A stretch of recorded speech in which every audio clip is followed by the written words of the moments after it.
Have you ever loved someone so deeply that when they left, it felt like they took a piece of your soul with them? Have you ever asked yourself, why can't I move on? Or was that person my destiny? Or just a reflection of my wounds? If you've ever felt stuck in a love that shook you, haunted you, or changed you forever, this video is for you. What if that intense connection wasn't meant to stay, but to awaken you? In this video, we explore the powerful story of Andres, a man who believed he had found the one, only to discover that the true journey wasn't about loving her, it was about coming home to himself. Through a deep lens inspired by Carl Jung, we uncover what real love is, how projections mislead us, and why some people enter our lives not to complete us, but to reflect the parts of ourselves we've long ignored. Stay until the end, because this story isn't just his, it might be yours. You'll uncover truths about your relationships, your patterns, and your soul's desire to stop chasing love and start becoming it. Ready to stop seeking outside what can only bloom within. If you haven't subscribed to our channel yet, please click the subscribe button and ring the notification bell to stay updated on all our latest content. Carl Jung once said that people don't truly meet each other until they've met themselves. That profound truth is not just a quote, it's a gateway to understanding what love is. This powerful idea is the emotional heartbeat of what you're about to absorb in this video. And I believe it with all my heart, because that question we so often whisper in the silence, is this person really for me, cannot be answered through fear, insecurity, or even hope. It can only be answered through a consciousness that has stared into its shadows and didn't run. It can only be answered by a soul that's done the gritty, beautiful, heartbreaking work of self-discovery. You see, for Jung, true love was never some fairy tale lightning bolt. It wasn't about finding your missing half. He believed that love, real, transformative love, is the natural result of a person who has begun the sacred process of becoming whole. That journey, called individuation, is what love truly calls us into. And yes, it can be painful. As Jung said, there is no awakening of consciousness without pain. And real love doesn't sweep you off your feet. It wakes you up. It doesn't indulge your fantasies. It introduces you to your truth. So, how do you know if someone is truly meant for you? The first step is brutally honest self-inquiry. Does this relationship invite me to grow, to evolve, to become more of who I truly am, or does it keep me circling the same emotional cul-de-sac I've been stuck in for years? Jung believed every meaningful encounter provokes an internal crisis, a conflict that reveals the soul's desire to move, to expand, to transform. If someone brings up parts of you you've buried, your abandoned dreams, your childhood wounds, your long silenced voice, then that person is not just a romantic partner. They're a mirror. They're not a guarantee of forever, but they are a catalyst for becoming. Don't confuse comfort with destiny. One of the greatest illusions we chase is that true love should feel easy, warm, and safe. But Jung would argue the opposite. The love that changes your life rarely makes you feel safe. At first, it shakes you. It unroots you. It forces you to meet the parts of yourself you've hidden from for decades. Because love, real love, doesn't exist to please you.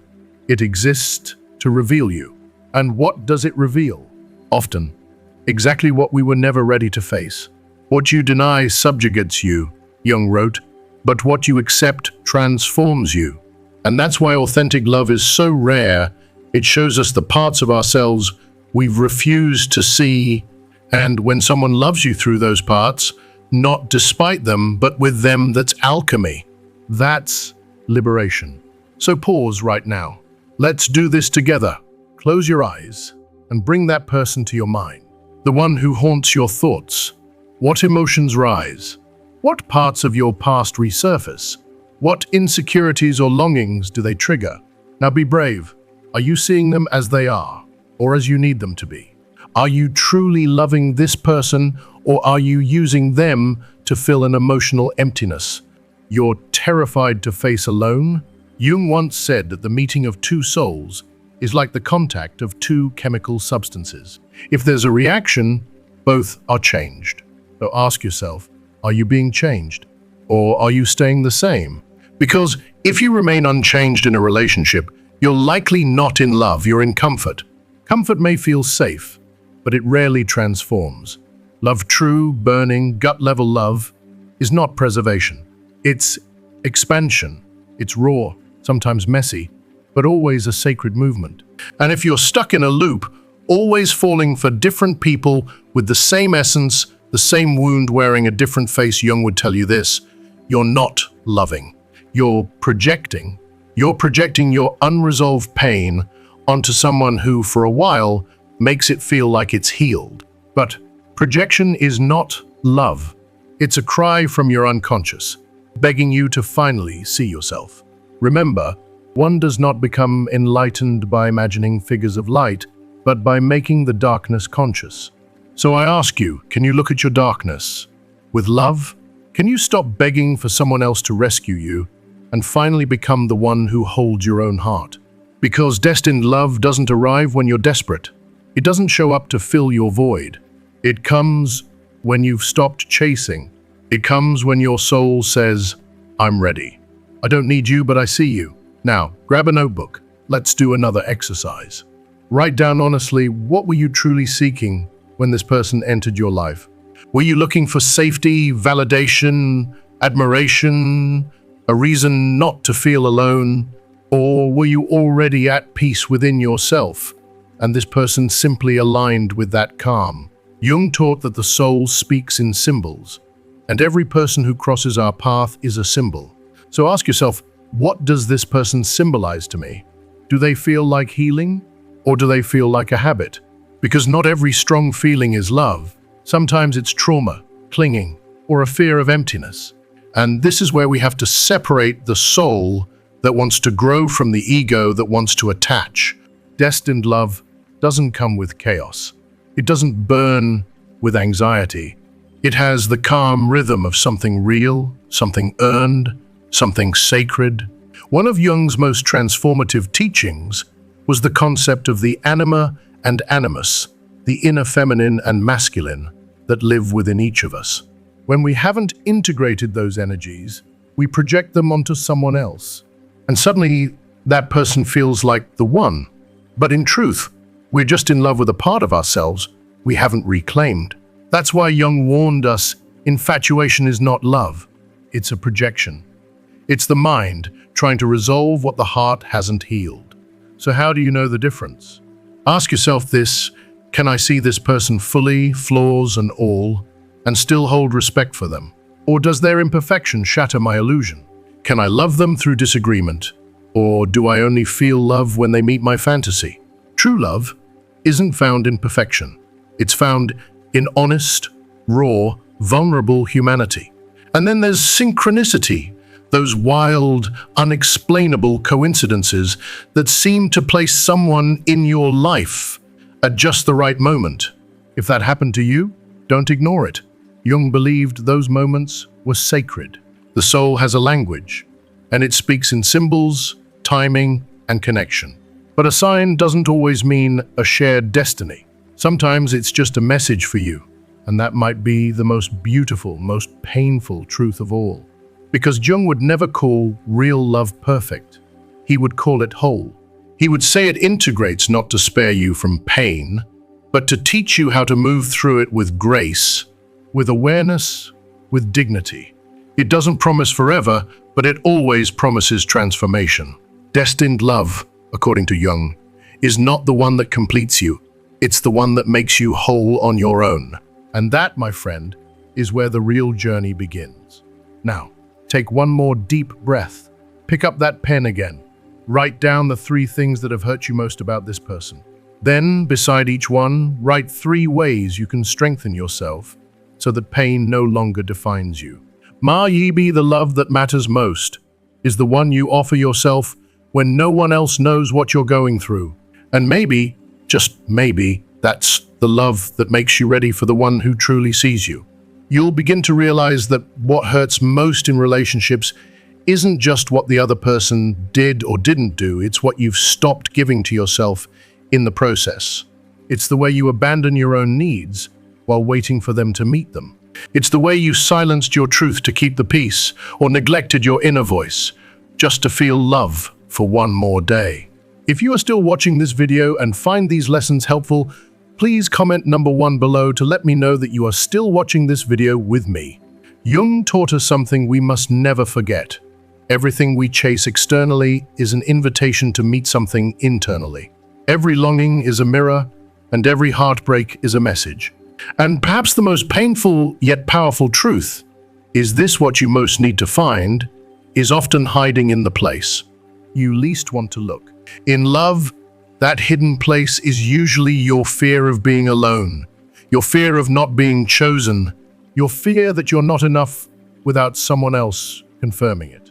We confuse intensity with connection all the time. That person who shakes your core, whose absence leaves you breathless. Sometimes we call them soulmates. But it could just be a trauma bond, an echo of an old pain, repeating itself in a different body. And if you don't become conscious of that pattern, you'll keep walking in circles, same wound, different face, same emotional outcome, until you choose differently. A destined relationship is not perfect harmony. It's not a fairy tale. It's two people flawed, healing, evolving, willing to look at themselves and each other with truth. It's not about dependency, but about freedom. Not about pretending, but about raw honesty. Not about possession, but about presence. And here's something I truly believe: you will never know if someone is truly for you until you are fully for yourself. Until you can hold yourself through the nights of longing. Until you choose yourself with the same conviction you used to reserve for someone else. That's when clarity comes. That's when love stops being something you chase and becomes something you embody. So if you're clinging to someone who's not choosing you right now, pause. Ask yourself, not from desperation, but from truth: is this love? Or is it fear of being alone? Do I want this person to prove my worth because I haven't found the courage to believe in it myself? Because the hardest lesson is this: destined love doesn't come to save you. It comes to walk beside you. It doesn't fix your brokenness. It honors it. It doesn't fill your void. It reminds you to return to it and make it whole. And no, you won't always recognize it right away. Jung said, life can only be understood backward, though it must be lived forward. So if you're in the middle of confusion, don't judge yourself. Don't panic. Observe.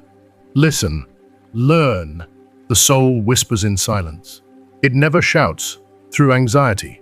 To close this part of your journey, here's a gentle challenge. For 1 week, every time that person enters your thoughts, don't ask, do they still love me? Ask instead, am I growing with this experience? Because that answer holds more truth than any message, any reunion, or any validation ever could. Write that question down. Use it as your mirror. Let it guide you. Because love isn't about needing, it's about choosing. And that shift, that sacred transition from emotional hunger to conscious choice, is the beginning of everything. There's a beautiful teaching Jung left us, one that shatters illusions and births truth. The primary purpose of a relationship is not to complete you, it's to help you return to inner wholeness. This changes everything. It means you're not here to find someone who fills your cracks. You're here to find someone who helps you see yourself fully, even the parts you were taught to hide. And when Jung spoke of the soul, he wasn't referring to religion or mystical fantasy. He was speaking of the psyche's deepest intelligence, the part of us that knows what we need to evolve. And when that part of you is ready, truly ready, it will attract someone who pushes your growth, not your comfort. Who calls forth your awakening, not your avoidance. That's why destined love doesn't come to avoid conflict. It comes to expose the very parts of you that have yet to be healed, loved, and reintegrated.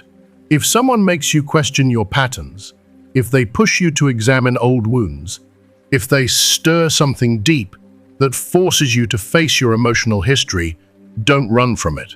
It might be the most meaningful mirror you've ever encountered. Destined love might not be about them at all. It might be about what they reflect to you. And that reflection, that ache, that invitation, it's not chaos. It's your soul waking up. Jung didn't believe in random emotional events. He believed that every emotionally charged experience, whether love or heartbreak, has deep, archetypal roots. These moments are not coincidences. They are the unconscious rising to the surface, asking you to pay attention. If you don't, life will repeat the lesson until you do. Same storyline, but with different names. Same heartbreak, a different disguise. And while Jung and Freud diverged in their philosophies, they agreed on this powerful truth: your romantic life is deeply intertwined with your childhood attachments. If you had a parent who was absent, overly critical, emotionally chaotic, or indulgently permissive, you're likely trying to relive or rewrite that emotional script in your adult relationships. But Jung went even deeper. He didn't just talk about trauma, he talked about the self. The true, whole version of you waiting on the other side of integration. Destined love, in this deeper view, isn't just about re-experiencing wounds. It's about rising through them. It's not about finding someone who repeats your past. It's about encountering someone who finally makes you conscious of it. Sadly, most people get stuck in the projection. They fall in love with an illusion and never meet the person beneath it because they've never met themselves fully. They confuse adrenaline for alignment, drama for depth, control for connection. But Jung was clear: loneliness does not come from being alone. It comes from being unable to communicate the things that seem important to you. So ask yourself, can I share my inner world in this relationship? Can I speak my truth, even when it's inconvenient? Can I be seen in my shadow, not just in my light? Because real love isn't about liking the same things, traveling together, or never fighting. Real love is about being able to say, this is the most vulnerable part of me. Can you hold it without turning away? And speaking of the shadow, this might be one of the most liberating truths Jung gave us. The shadow is not just the bad. It's the repressed. It's the creativity you stifled, the anger you swallowed, the power you denied, the love you never gave yourself. When someone enters your life and draws all of that to the surface, you may feel uncomfortable, even terrified. But that doesn't mean it's wrong. It may be the start of everything you were meant to become. What parts of you begin to stir in this relationship? The ones you normally keep hidden, buried beneath politeness, control, or the need to be liked? Do you become more jealous, more anxious, more submissive, more dependent? Do you feel smaller in their presence, even as you crave their validation? Then stop and hear this. That person didn't just come into your life to offer love. They came to expose what inside of you is still waiting to be seen, held, and healed. And from this lens, through the eyes of Jung, we begin to understand that destined love is never a fairy tale. It's not neat. It's not scripted. It's not always sweet. Instead, it's a soul story that asks harder questions. The kind that breaks you open, just to reveal something sacred within. Who am I when I'm with this person? Am I expanding, or am I shrinking to stay loved? Am I showing up as my truth, or just a version that feels more acceptable to them? This isn't about romance anymore. This is about truth. Jung's contemporary, Viktor Frankl, once said that love is the only way to fully grasp another human being at the core of their personality. That kind of love doesn't try to mold or edit you. It doesn't shame your darkness or dim your brilliance. It simply says, I see you, and means it. If you're with someone who allows you to be your whole self, without asking you to be more or less for their comfort, hold on to that. That kind of love is real. But beware. Jung warned us of a danger. So many of us fall into mistaking intensity for authenticity. Just because something sets your nervous system on fire doesn't mean it's your soulmate. Some people enter your life with such emotional force that you mistake chaos for chemistry. But often, that intensity is not love, it's your shadow screaming. And if you don't know who you are, you'll drown in that fire, calling it destiny when it's just old pain resurfacing. Erich Fromm said it beautifully. Immature love says, I love you because I need you. Mature love says, I need you because I love you. Jung would have nodded in agreement, because from a Jungian perspective, true love doesn't complete you, it meets you at the moment you've already found yourself. If you are still watching this video and find these lessons helpful, please comment number 2 below to let me know that you are still watching this video with me. It's not two broken people leaning on each other. It's two whole people choosing again and again to walk side by side, not to merge, but to support one another's separate journeys toward expansion. If you need someone just to feel like someone, that's not love, it's dependency. One of the most revealing questions you can ask yourself is this: am I a better person when I'm with them, even when we disagree, even when we struggle? Because your soul isn't searching for perfection, it's searching for presence, for a space to be raw, honest, unedited, a place to be fully you. Jung also taught us about archetypes, the symbolic energies we unconsciously project onto others. That love which feels like it came from another lifetime. It could be real, or it could be heavy with unmet needs, subconscious imprints, and childhood echoes. Don't ignore the feeling, but don't idealize it either. Sometimes karmic love shows up not to stay, but to teach you how to finally let go. So how do you know the difference between real love and romantic projection? The answer is simple, yet hard to live. Projection breaks when the fantasy collapses. Real love holds even when expectations fall apart. Real love adapts. It evolves. It doesn't need you to be perfect. It just needs you to be present. Jung famously said, everything that irritates us about others can lead us to an understanding of ourselves. And nowhere is this truer than in relationships. The people we love expose our edges, our unresolved traumas, our hidden insecurities, our unmet longings. Destined love doesn't save you from that work, it demands it. Here's a soul exercise. Write down 3 moments of deep pain from a relationship, past or present. Now ask yourself, what part of me did that pain reflect? Was it fear of abandonment? A need for control? A wound of worthlessness? These are your mirrors. This is your curriculum. This is your awakening.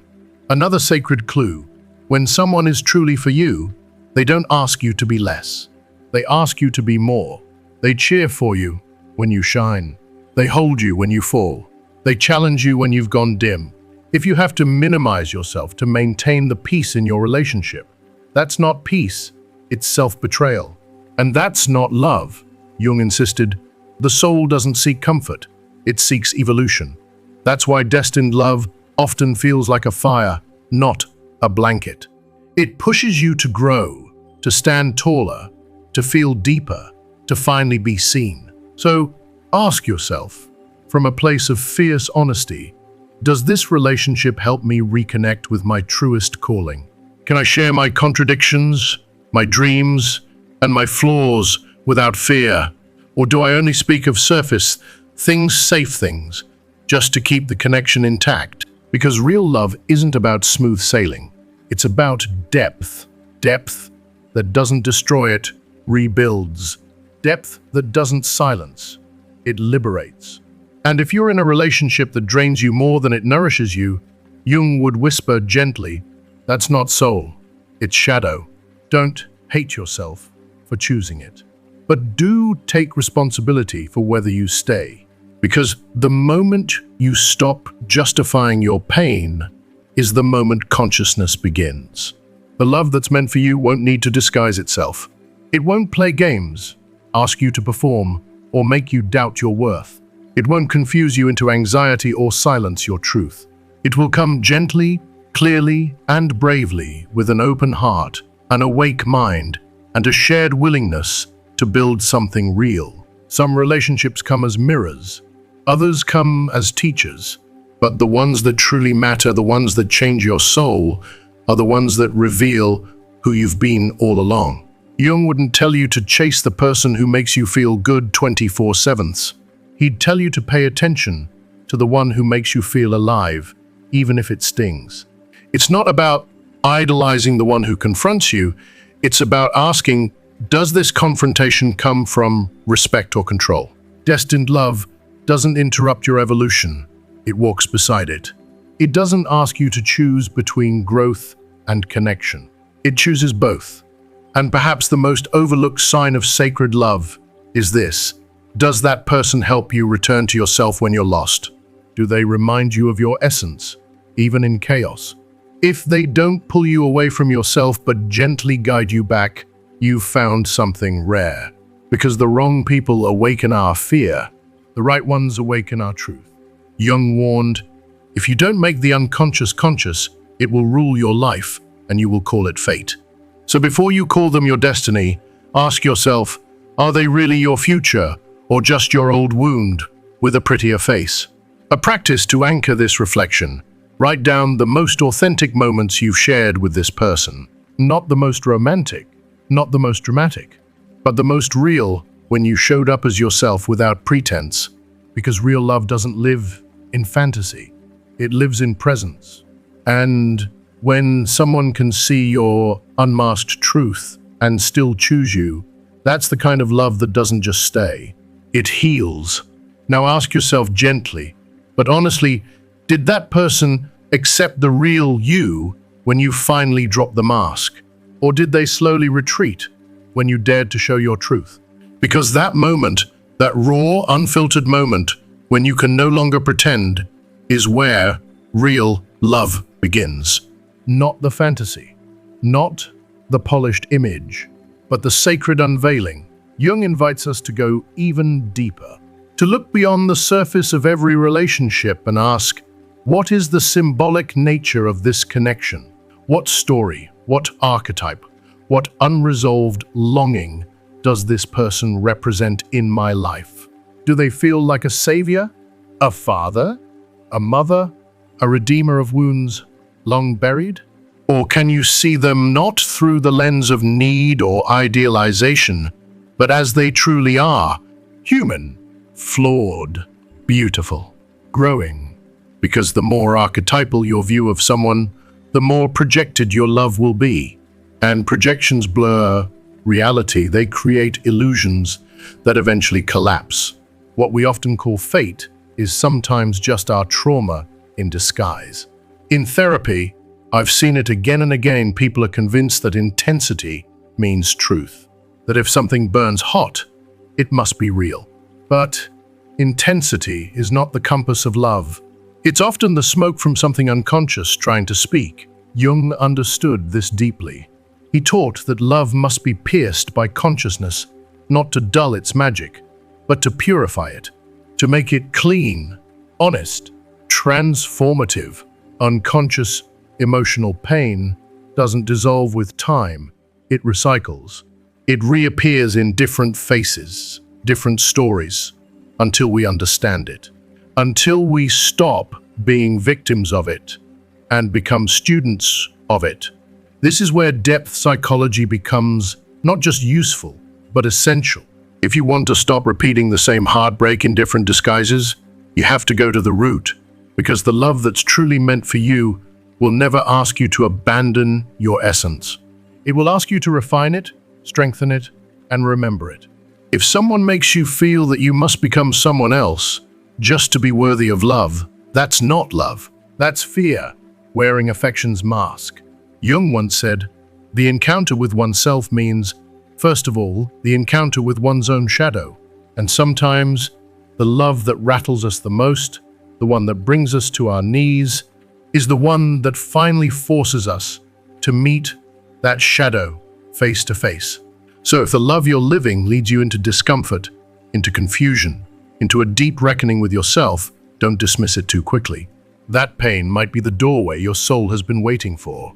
Because sometimes growth feels like grief before it feels like grace. Ask yourself, when I speak from my wound, can I do so without fear of being judged? Does that person listen not just to respond, but to understand? Can you bear your mind, your flaws, your shame, and still feel held? Because real love isn't about emotional competition. It's not about who wins the argument, who's right, or who sacrifices more. It's about mutual trust. Trust that says, I won't use your softness against you. The soul doesn't move according to human timelines. It has its rhythm, and sometimes love arrives too early, or too late, or right on time, but not how you expected it.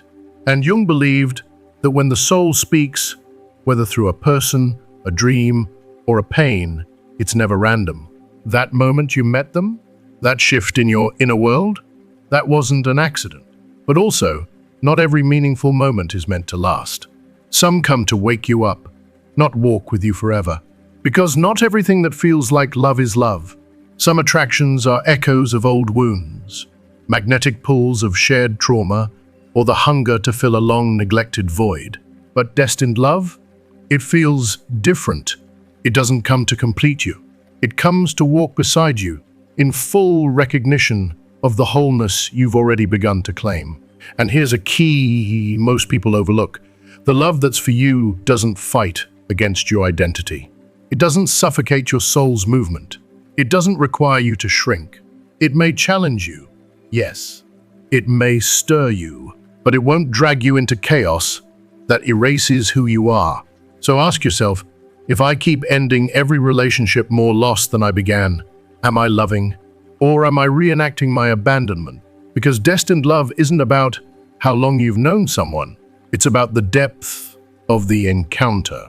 Some people heal in 3 weeks, but others die in 5 years. So don't cling to time. Cling to truth, to what's real, what moves you, what awakens your awareness. From a Jungian perspective, love is more than emotion. It's a gateway to the self. If a relationship doesn't bring you closer to your truth, your voice, your center, it's likely not your path. Destiny is not something that chooses you while you sit passively. It's something you build when you finally start listening to your soul. Jung also spoke of the alchemy of the soul, and love, at its best, is alchemy. It's a death and rebirth. Two people, each willing to shed who they were, to become who they're called to be. And when both souls are willing to evolve together, that love becomes sacred. But if only one is willing to change, and the other clings to stagnancy, the magic collapses. Chemistry won't save it. Dreams won't sustain it. Only the inner direction can hold it. The love that's for you doesn't just walk beside you, it walks with you toward the same horizon. And that shared direction is always authenticity. So I ask you, can you be vulnerable with this person without fear? Can you cry in front of them and not feel ashamed? Can you share your contradictions, your darkness, and your light without fear of being weaponized later? Because destined love doesn't keep a scoreboard of your weaknesses. It holds space. It honors you through them. Building a relationship like that is not for the faint of heart. It requires courage, self-confrontation, surrender, and above all, self-responsibility. Because when your soul is finally ready, it will call in someone who meets it not in ego, but in essence, not in superiority, but in equal commitment to evolution. Destined love is always between equals. Not equal in success, not equal in status, but equal in soul willingness. If you are still watching this video and find these lessons helpful, please comment on number 3 below to let me know that you are still watching this video with me. Jung never promised that love would heal every scar, but he did promise that love would reveal every wound that's still open. And that revelation? It's the real gift, even if it breaks your plans, even if it shatters your expectations. Because the love that's truly meant for you doesn't flood you with euphoria, it anchors you in peace. When your anxiety quiets, when your clarity sharpens, when your energy feels like it can breathe again, that's not an illusion. That's alignment. So don't just ask, do they love me? Ask, do I feel like myself when I'm with them?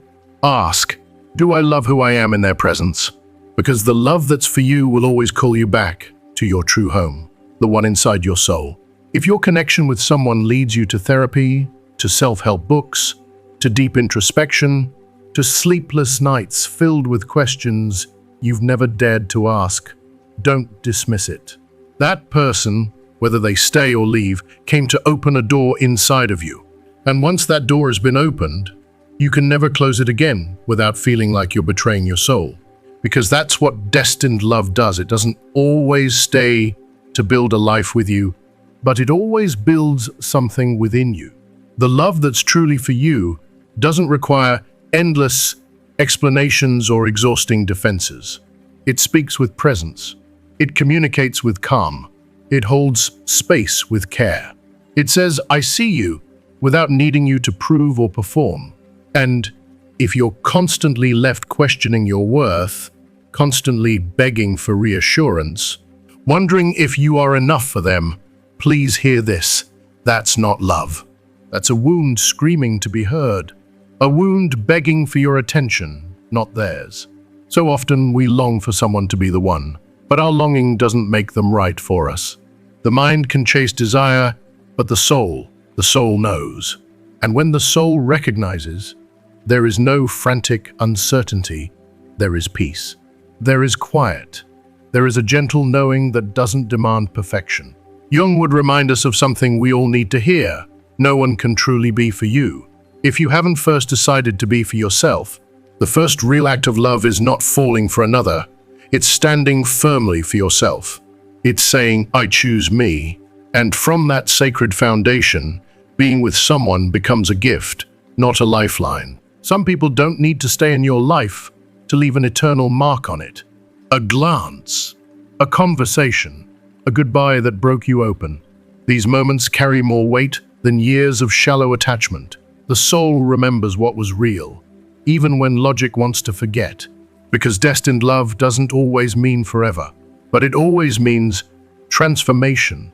You are not broken because you love someone who couldn't love you back. You are not weak because you gave your heart to someone who wasn't ready. You are awake for having felt. You are evolving for having survived. You are brave for having let your heart crack open, knowing full well it could hurt. True love doesn't damage you. It reveals what was already aching to be healed. And that is the purest expression of Jungian love. To love is to meet yourself. Jung never described love as a fantasy with perfect endings.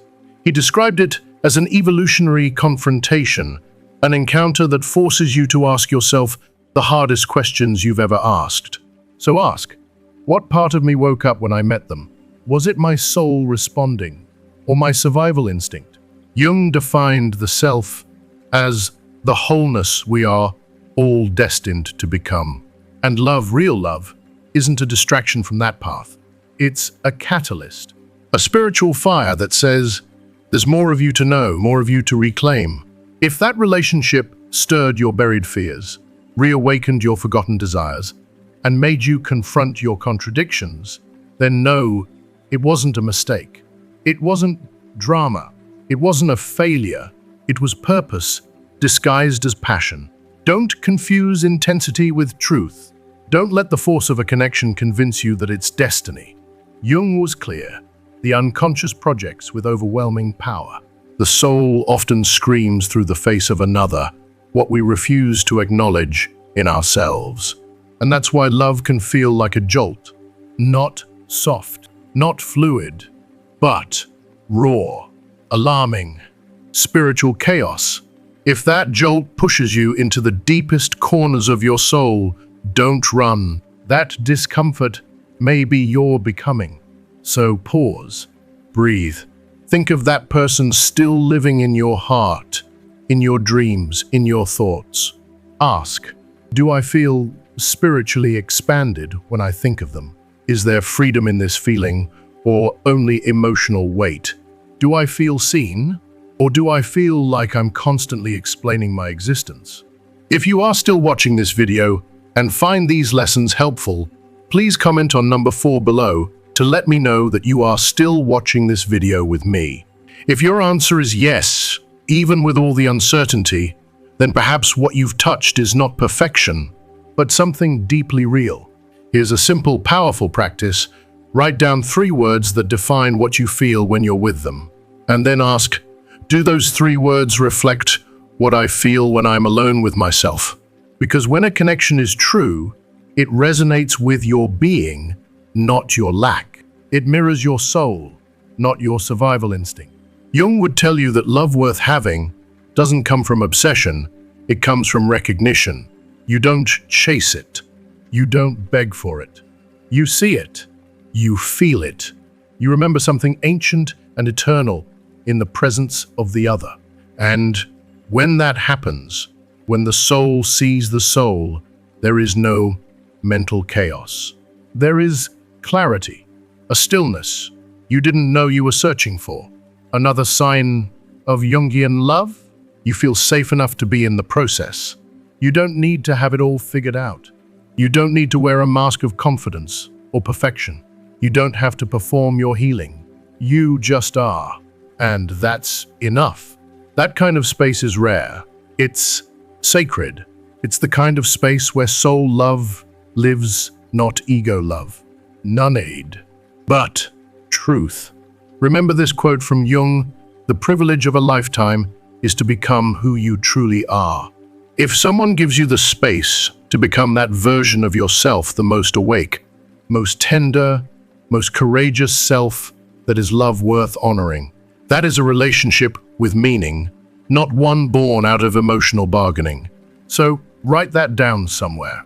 Let it echo through your being. Let it be your declaration of emotional independence. And above all, remember this: the love that's meant for you will never be the one that asks you to lose yourself to be chosen. It will be the one that, even in the storm, gently reminds you, come back to who you are. Because, as Jung would say, those who look outward dream, but those who look inward awaken. We talk so much about finding love, as if it's some distant treasure to be chased across lifetimes. But Jung warned us, love is not something you find outside. It's something that reveals you to yourself. Every connection, especially the painful ones, is a sacred appointment with your shadow, your longing, your unfinished business. From the Jungian view, we don't choose our partners randomly. We are drawn magnetically to those who unconsciously help us finish what was left unresolved in our childhood. That wound you thought you buried? It chooses. It seeks healing, even when you don't know it. That's why we often love those who aren't good for us, not because we're weak, but because our psyche isn't after comfort, it's after evolution. So, love becomes an alchemical process. You are not cursed. You are not unlucky. You are in the middle of your transformation. Because as Jung so powerfully said, everything that isn't made conscious will manifest as fate. And that love that came to break you, it may have been fate, yes. But the moment you choose to see it clearly, to understand the pattern, the lesson, the wound, you reclaim your power. And you begin finally to create destiny. Many people believe they've been drawn to someone by destiny. But Jung would gently correct that illusion. It's often not destiny pulling the strings, it's your unintegrated unconscious. It's your inner wounds, fears, longings, and shadows quietly directing the dance. And that's exactly why awakening is so important. We must learn to observe ourselves. We must dare to ask, what do I feel? And where is this coming from? Because not every heartbeat is holy. Not every ache is love. Viktor Frankl said it best, love is the only way to grasp the innermost core of another human being. But here's the catch. You cannot truly see the essence of another until you've connected with your own. So it's not just about feeling love. It's about being deep enough, conscious enough, whole enough to sustain it. Some people do feel deeply, but they're not ready to love. Not because they're heartless, but because they haven't looked in the mirror of their soul yet. They haven't touched the raw places where real love begins. As Karen Horney said, much of what we call love is nothing more than a desperate need to cling to someone who keeps us from facing our inner emptiness. When that happens, The relationship might look like closeness, but it's just disguised dependency. It might feel like a connection, but it's shared anxiety. Jung warned us, love is not always a comfort. It is often an initiation, a process that doesn't just hold your hand, it breaks your illusions. Not all love stories are meant to last, but every single one is meant to teach, especially the ones that hurt, especially the ones that leave you shattered. Those are the relationships that show you where you still need light, where you still hide, where your healing hasn't yet reached. If you're in a relationship that doesn't let you breathe, that silences your voice, that punishes your truth, you are not on the path of individuation. You are trapped in an emotional prison dressed as love. And if destined love offers anything at all, it offers freedom. Freedom to be your whole self. Freedom to speak without flinching. Freedom to grow, stretch, evolve, even if it's uncomfortable. John Bowlby, the father of attachment theory, taught us that our childhoods shape the way we connect. That's true. But Jung went further. He said, you are not just the product of your past. You are the architect of your transformation. You can break the patterns. You can rewrite the story. You can love from consciousness, not from the gaping wound of need. Think about this. If every time you love, you lose yourself if you give up your direction, your voice, your identity, then that's not love. That's emotional exile. And as Fromm wisely reminded us, love is not fusion, it is union with the preservation of individuality. If you disappear in the name of love, you are not loving, you are vanishing. Jung's concept of anima and animus wasn't just about gender, it was about wholeness. The feminine and masculine energies that live within all of us. When those parts go unintegrated, we begin to seek them outside of ourselves. We mistake another person for our missing half, and we confuse desire with destiny. But destined love doesn't come from emptiness. It comes from resonance. Not you complete me, but I recognize you because I've met myself. So why do we feel so trapped in some relationships? Jung would say, it's because we haven't made conscious of what the relationship came to show. The soul doesn't release what hasn't been understood. It clings. It aches.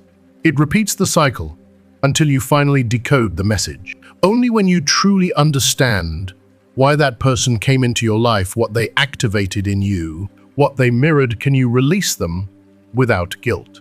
Not all connections are meant to stay. Some are meant to awaken. Jung would challenge us to discern the difference, because not everything that feels deep is meant to last. Some relationships are inner earthquakes. They come to shake your soul, stir your foundation, and then vanish. And the real work, it's not in holding on to them. It's in staying whole after the tremor. Erich Fromm spoke of love as an art, a practice, a decision, a discipline. And Jung would agree. Conscious love isn't just about feeling deeply. It's about knowing how to carry that depth, how to honor it, how to not destroy yourself with it. The soul may recognize love, but only a mature psyche can hold that recognition with grace. Jung spoke of individuation as the highest form of human evolution. And in real love, that process never ends. If a relationship asks you to stop being yourself to survive, it's not love, it's emotional manipulation. Because true love will never ask you to shrink. In Jung's own words, true love isn't the one that avoids your shadow, it's the one that walks with you through it. It's not the one that idealizes you, it's the one that sees your brokenness, your chaos, your flaws, and stays anyway. That's the kind of love that transforms you, not because it solves everything, but because it teaches you how to solve things from a deeper, wiser place. What if everything you've lived through had meaning? What if every heartbreak, every chance meeting, every goodbye was a symbol, a sacred breadcrumb from your soul? If you are still watching this video and find these lessons helpful, please comment on number 5 below to let me know that you are still watching this video with me. Jung would say, yes, every encounter is archetypal. Nothing is meaningless. You are walking through the myth of your transformation. When love touches the soul, time disappears. It can last a week or a lifetime, but its depth leaves fingerprints forever. If someone shook your foundation, if they made you question your choices, reevaluate your wounds, don't dismiss it. They may not have been your forever, but they were your turning point. And the love that truly heals? It's not the one that smiles all the time. It's the one that tells you the truth, even when it hurts. The one that stays when you fall apart. The one that says, I see your mess. I'm not here to fix it. I'm here to walk beside it. That's the presence the soul is craving, not a savior but a witness. Jung never promised that love would be easy, but he promised it would be true. And in love, that truth might not arrive with clarity at first. But when you learn to see with the eyes of the soul, when you stop looking for comfort and start listening for meaning, you'll recognize an authentic connection, because real love sets you free even when you're not alone. When someone awakens parts of you you never knew existed, it doesn't always mean they're your missing piece. Sometimes it means a forgotten piece of you was waiting for you to remember it. Destined love is not a half, it's a mirror, a fire, a force, a moment of becoming. So Jung's message is simple, yet seismic. Don't seek outside what can only be built within. If a relationship is showing you all your hidden pain, all your neglected truths, don't flee. Pause. Observe. That person may not be your forever, but they may be the one who taught you what you could never have learned alone. Because maybe, just maybe, what you've been seeking all along isn't a soulmate. It's a lesson in truth. To love from the soul is to choose someone consciously, not to complete you, not to save you, but to see you fully, and still say yes, not as saviors, but as witnesses. And in the end, as Jung would say, mature love isn't the one that promises to last forever. It's the one that promises to be present, fully, sincerely, bravely in the sacred now. Sometimes we confuse love with emotional intensity. That wild rush, the constant adrenaline, the magnetism we can't explain. But intensity isn't always love. Sometimes it's just our addiction to chaos, the kind we learn to survive in, the kind that feels familiar even when it hurts. Jung, along with Karen Horney and others, understood something many of us still struggle to accept. The soul longs for peace, but it chases chaos when it's never known order. So if someone enters your life and brings calm, don't mistake it for boredom. If they offer stillness instead of the high of emotional vertigo, that might be your sign. That might be what your soul has been craving all along, but didn't know how to trust. Many relationships crumble not because love wasn't present, but because one or both partners were still searching for something else, not a lover, but a parental figure, a healer, a rescuer. And no romantic bond can hold the weight of what was never healed in childhood. That kind of burden doesn't belong in love. It belongs in therapy, in self-reflection, in the sacred act of healing. Jung knew this truth. No one can love freely while still bound to their unresolved trauma. True love doesn't make you abandon yourself. It calls you back to yourself and makes you stronger for it. If the person you're with dims your light, makes you betray your truth, or pulls you away from your purpose, that is not love. That is attachment, a wound disguised as affection, an unconscious repetition begging to be seen. And in that moment, your mission isn't to fight for the relationship, it's to recover yourself. One of the most heartbreaking mistakes we make is using love as an escape from our emptiness. But Jung warned, everything you repress will eventually dominate you. If you're not at peace with your solitude, then love, no matter how beautiful it may seem, will only become your prison. A golden cage wrapped in longing, laced with dependency. Mature love knows the difference.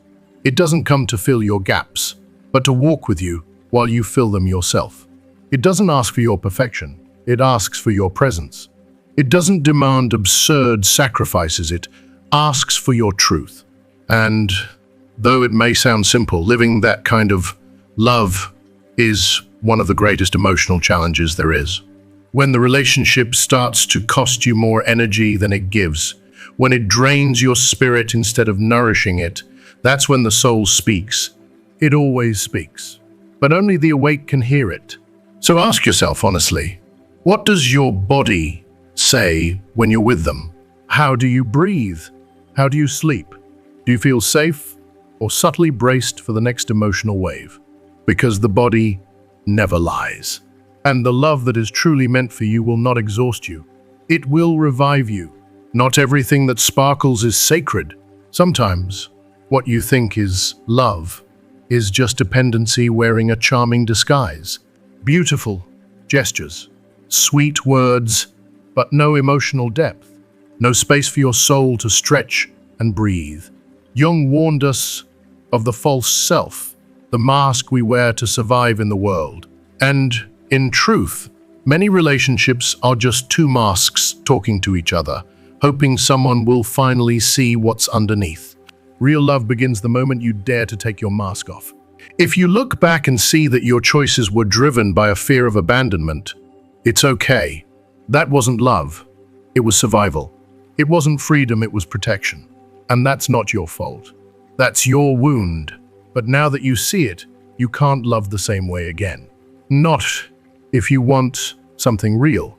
The next love you choose must come from your truth, not your emptiness, from your awakening, not your fear. The soul doesn't want a perfect love. It wants a love that stays when you're not. It wants a love that holds space for your doubts, your shadows, your questions, without rushing you for answers.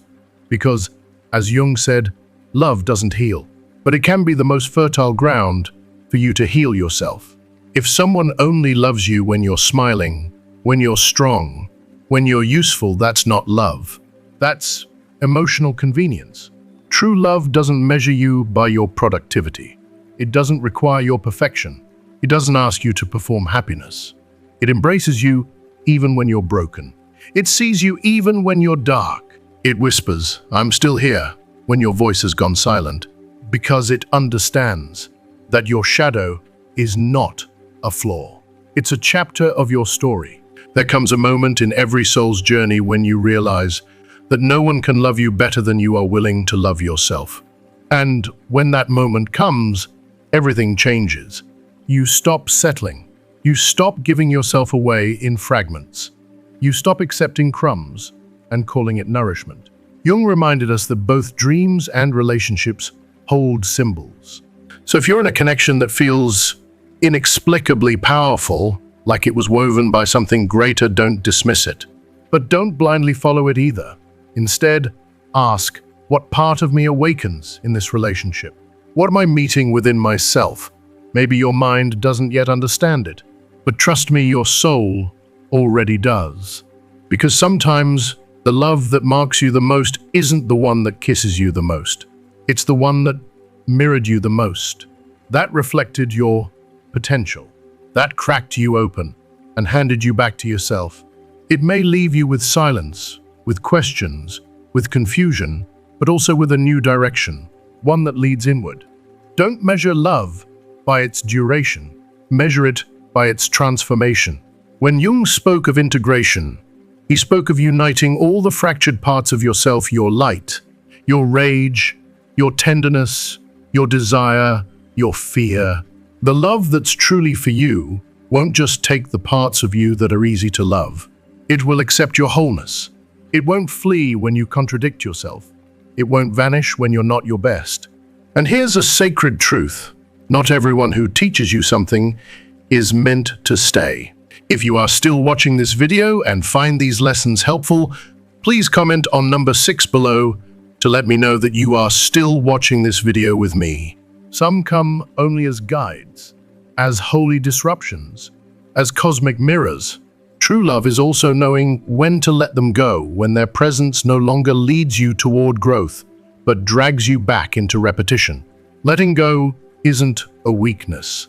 It's the highest form of respect. Don't chase a love that's all emotion and no evolution. Seek the kind of connection that, even after the passion fades, is rooted in admiration, trust, in truth, because those are the roots of a love that endures. A love your soul will recognize not with drama, but with stillness. And remember this, please. The love that's meant for you will never demand proof. It will never ask you to sacrifice your sanity just to be seen. It will not play games with your silence or your time. The love that's for you will be clear. It will be honest. It will be kind. It will be firm without being harsh, deep without being dramatic. Some relationships will teach you how to build boundaries. Others will teach you how to open your heart again. And some will come into your life solely to teach you one thing: never abandon yourself again. Every soul you meet has a purpose, but only you can decide, will I evolve with this connection, or will I keep running from myself through it? That choice is yours. When you love again, do it from presence, not from panic. Do it from your soul, not from your scars. Before you whisper, "This person is for me," pause. Look inward. Ask yourself first, am I already for me? Do I inhabit my skin with pride? Do I honor my voice, my heart, my pace? Because the truest love, the kind that endures and evolves, doesn't begin with another, it begins at home.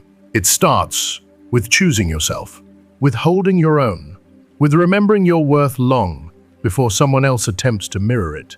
And what you're feeling right now, that ache in your chest, that rawness you can't explain, it's not weakness, it's your awakening. It's your soul expanding. It's consciousness pushing through old wounds, whispering, no more loops, no more pretending. It's life telling you that everything changes, not when someone enters, but when you finally decide to see and value yourself as you deserve. When that shift happens, when you choose from worthiness, instead of fear, you finally become ready. Ready for a love that won't break you, won't dim you, won't require your disappearance to stay. A love that, with all its glorious imperfections, will walk with you not ahead, not behind, but beside you. So please hold this truth close to your heart. You are not less valuable because someone didn't choose you. You are not broken for loving too much. You are not lost because you didn't see the truth sooner. You are alive. You are feeling. You are learning. And in this numb, fast-paced world, that alone is a rare kind of courage. What you're going through isn't just a breakup, it's a rebirth. Yes, it hurts. Yes, it's unclear. But trust this, the very chaos you're facing today will become the clarity that saves you tomorrow. Jung said it clearly, no one becomes enlightened by fantasizing about figures of light, but by making their darkness conscious. And today, by sitting in your pain, by not running, you are touching that darkness. That means you are closer than ever to your light. Maybe no one ever taught you how to love yourself. Maybe you grew up believing you had to earn love, perform for it, shrink for it. But I want you to hear this, now really hear it. You don't have to do anything to deserve love. Just come back home to yourself. Stop giving yourself to people who can't hold you. Stop shrinking your spirit just to be kept, because your worth was never in their hands. It's in your awakened consciousness. True love does not arrive when you're begging for it. It arrives when you finally stop betraying yourself out of fear. It shows up when you choose yourself, even if that means walking alone for a while. And I promise you this, the solitude born from self-love is more sacred, more powerful, and more dignified than the company that requires your silence to survive. This moment is your turning point. This is where you stop chasing signs from the outside and begin to listen to the truth within. The whisper that's been repeating softly all along, you deserve more. You were not born to beg for emotional crumbs. You are your own best choice. And anyone who wants to walk beside you, they're going to have to earn that right. Not through noise, but through presence. Not through promises, but through integrity. And if right now, this very moment, you feel a knot in your chest, a sudden urge to cry, A mixture of grief and relief rises in your throat. Don't stop it. Let it come. Let it cleanse you. That's not breakdown. That's release. You are finally letting go of the beliefs that hurt you. You are finally rewriting the story that kept you small. Because you don't want love that wounds anymore. You want a love that heals. And that kind of love? It begins with you. Let this space, this video, this message, this moment be your refuge. Let it be where you share your heart. If this message touched you deeply, if it stirred something that had long been asleep, write this in the comments. I'm ready for a love that finds me without making me lose myself. Write it as a sign. Write it as a prayer. Write it as your rebirth. Because after all the theories, all the insights, all the books and ideas, what we need most is not just understanding, but feeling. So stay here, breathe, open your heart, because what you're about to hear next isn't just a story. It's a mirror. If you are still watching this video and find these lessons helpful, please comment number 7 below to let me know that you are still watching this video with me. A reflection of your journey, a reminder that you too can walk through grief and longing and still rise into a love that doesn't require you to betray your soul. He ran his fingers along the underlined passage, the words hitting differently this time, like they had waited patiently for him to be ready. What you deny subjugates you, what you accept transforms you. And in that moment, Andres finally saw it. His ache, his restlessness, the tears he refused to cry. It was never really about Lucia. It was about what her presence had activated in him. She wasn't the storm. She wasn't the chaos. She was the mirror. That night, sleep never came. Andres sat for hours, staring at his reflection in the rain-steamed window, watching the droplets slide down the glass like gentle truths. His mind drifted not to her, but to his childhood, to the quiet absence of his mother, to the emotional hunger he tried to soothe with good grades, achievements, and approval, to the invisible belief that he had to do something extraordinary just to be allowed to stay in someone's heart. And then he wrote it in his notebook, a confession to himself. I'm seeking love like it's something I have to earn, not something I already deserve. That truth cracked something open, and from the brokenness, something sacred emerged. He decided no more chasing, not out of pride, but because, for the first time, he needed to choose himself. The next morning, Andres walked along Avenida Circunvalar, the mountain air cool and sharp. He paused in front of the national park and simply breathed. Cars sped by, life moved as usual, but within him, there was stillness. A silence he hadn't known before. And then came the days of no messages, no calls, no checking the phone like an addict. It hurt. At first, but the silence became ritual, like a slow purification. He started therapy. He brought his journals and opened his wounds. He spoke about dreams, trains with no destination, elevators that never stopped, doors that led to unfamiliar lands. His therapist, a calm and wise man named Manuel, listened with reverence and said, "Your unconscious is speaking, and you are finally ready to meet yourself." Weeks later, Andres ran into Lucia by chance. A quiet bookstore in downtown Bogota. She was flipping through a poetry book. She looked up, smiled, not with longing, but with warmth. He saw her too, but not with hunger, not with ache. He saw her with clarity, not as someone to complete him, but as someone who had already given him what he needed. She asked gently, "How have you been?" He smiled, this time from his center. "Learning to know myself. I'm just beginning. No drama, no explanations, just presence." A soft goodbye, sacred in its simplicity. And when he walked away, there was no emptiness. There was gratitude, because he finally understood not all loves are meant to stay.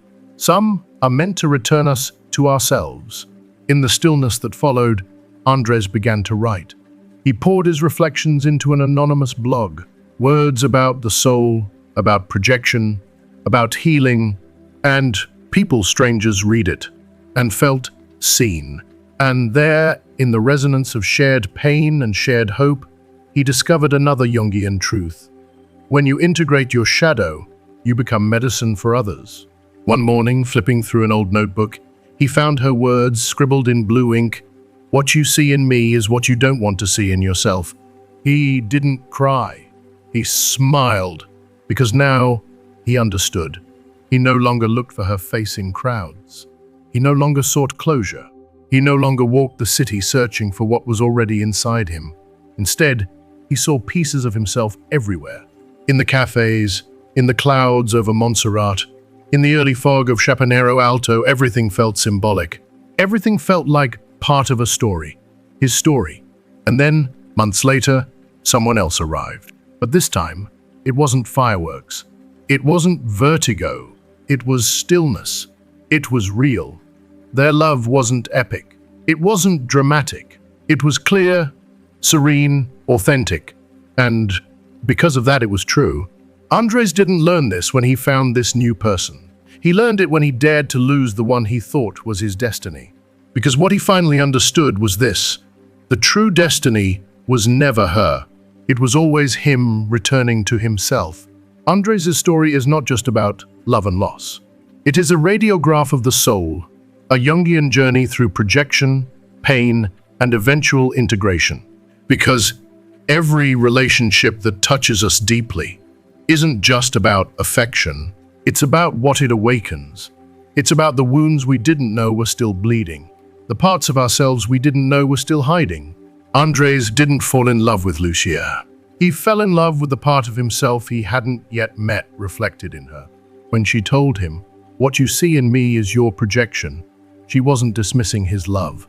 She was performing an unconscious act of love. She handed him the key to his individuation journey, and not all connections are meant to stay.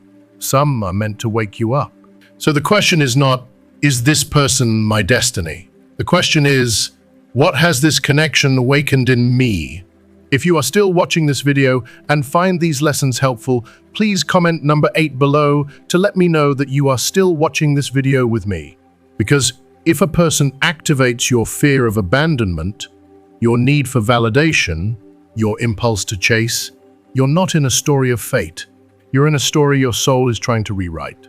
Andres began to heal, not when Lucia stayed, but when she left, because Jung said it best: the unconscious only becomes conscious when it stops satisfying our immediate needs. The pain wasn't punishment. It was awakening. And when Andres stopped chasing answers in Lucia and turned inward, he finally saw she wasn't the ending. She was the beginning. His long walks through Bogota were no longer routine. They were rituals, symbolic footsteps of a soul slowly returning to its own body. Every street he wandered, every leaf rustled by the wind, every cafe window fogged by breath and time, it all meant something now. In Jungian psychology, external spaces mirror internal landscapes. And when a person begins to find meaning in the world around them, it's not a coincidence. It's a sign, a whisper from the unconscious that says, you are no longer lost, you are beginning to reconcile with your truth. Andres's therapist, Manuel, wasn't just a man with wise eyes and a steady voice. He was the archetype of the guide, the mentor, the inner master who always appears when the student, the wounded soul, is finally ready to face the things it had spent years avoiding. The dreams Andres brought to therapy weren't random. They were sacred messages. Trains symbolic of life journeys, transitions, and movement of the psyche. Elevators ascending and descending within himself. Doors, thresholds of consciousness begging to be opened. He had ignored them before, but now he was listening. Because Jung taught that relationships are archetypal channels of self-knowledge. And Lucia wasn't the one. She was his anima, the feminine principle in every man. She was the soul, dressed as a person. When Andres saw her again in that bookstore, his hands no longer shaking, his heart begging, integration had occurred. The projection had dissolved. The mirror had cleared. What remained was the truth of what had been lived, no longer clung to, no longer idealized. From a therapeutic perspective, this was true healing. It wasn't about forgetting. It wasn't about hating. It was about transcending. It was about honoring what once broke him without needing it to complete him. And that kind of closure, it doesn't come through words. It comes through consciousness. Erich Fromm said, "Love isn't an easy feeling. It's a decision, a judgment, a promise." And in the end, Andres didn't choose the kind of love that makes your heart race with anxiety. He chose the love that builds. And he started with himself. That's the great truth. Not everything that sparkles is love. Sometimes it's just intensity. Sometimes it's emotional addiction, dressed up as chemistry. But real love, the kind Jung described, is the love that helps both people become more themselves. Conscious love. So when people ask, should I stay in this relationship that makes me question everything? Jung would not answer with certainty. He would answer with a question, is this bringing you closer to your truth or pulling you away from it? Because if it's the latter, it's not destiny. It's an emotional distraction. The most beautiful moment in Andres' story wasn't their reunion. It was when he sat with a pen and wrote, "I'm learning to know myself. I'm just beginning." Because in that one sentence, there was honesty. There was courage. This was the first real step toward individuation. And when Andres turned his pain into prose, when he started to write, to share, to bleed ink, instead of tears, he wasn't trying to impress. He was trying to heal. And that is one of the most powerful things a wounded soul can do, to transform pain into light. Not from a place of perfection, but from raw, scarred, beautiful truth. And in that sharing, he became a symbol for others. So, dear soul, maybe you've had a Lucia too. Maybe your heart still aches. Maybe there are still songs you skip because of what they bring back. But the question isn't, why did they leave? The real question is, what did they awaken in you? What did they make you feel that you hadn't felt in years? What did they return to you that you had forgotten? What if their only purpose was to remind you of your worth? What if they weren't here to build a life with you, but to guide you back to the life you abandoned? Jung didn't speak of fairy tale endings. He spoke of complete processes. And sometimes, the most complete stories end with a goodbye. This story isn't here to hurt you. It's here to free you, to help you reclaim your narrative, to remind you that your power was never theirs to hold. As Jung said, knowing your darkness is the best method for dealing with the darkness of others. And now, beloved listener, I want you to participate. If this story touched something deep in your soul, if it opened a door within you, write this phrase in the comments, "I'm ready to stop seeking outside what I can only find within." Let that be your vow. Let that be your truth. Let that be the beginning of your return to yourself. This channel is more than words. It is your refuge, your mirror, your sanctuary, your soul space. And maybe, just maybe, the love you're seeking is not someone else. Maybe it's a call from your soul to finally turn inward, to stop waiting, to start remembering. Because the person you long for may not have been sent to complete you. They may have been sent to awaken you. So I'll ask you gently, but honestly, have you ever asked yourself what you've been calling love? Was the fear of being alone? How many times have you sought someone to look at you the way you refuse to look at yourself? How many times have you called it love when it was just a deep longing to be seen? Jung said that love isn't about finding the other, it's about finding yourself through the other. So I'll leave you with this question. What part of you is desperately crying for your attention while you keep insisting the problem is someone else? And more importantly, what would happen if, instead of seeking love that chooses you, did you choose to stop abandoning yourself? Take a moment. Breathe. After everything you've just heard, after every question, every truth, every reflection. What has this stirred in you? What part of yourself did you feel seen? What realization hit you the hardest? And, more importantly, what are you going to do with it now? Because awareness is only the beginning. Transformation begins with practice. So I want to ask you, what is one thing you've learned today that you're ready to carry into your life? Is it the courage to stop chasing someone who doesn't see you? Is it the willingness to sit in your solitude? Or is it finally choosing to love yourself without conditions? Whatever it is, share it in the comments. Speak your truth. Let this be more than a video, let it be a mirror, a shift, a beginning. Write in the comments, one thing I'm taking with me is, and complete that sentence with what resonated most deeply for you.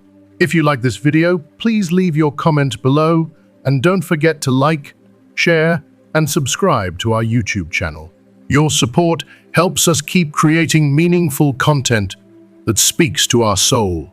Until next time, keep looking inward and never forget the love you seek begins with you.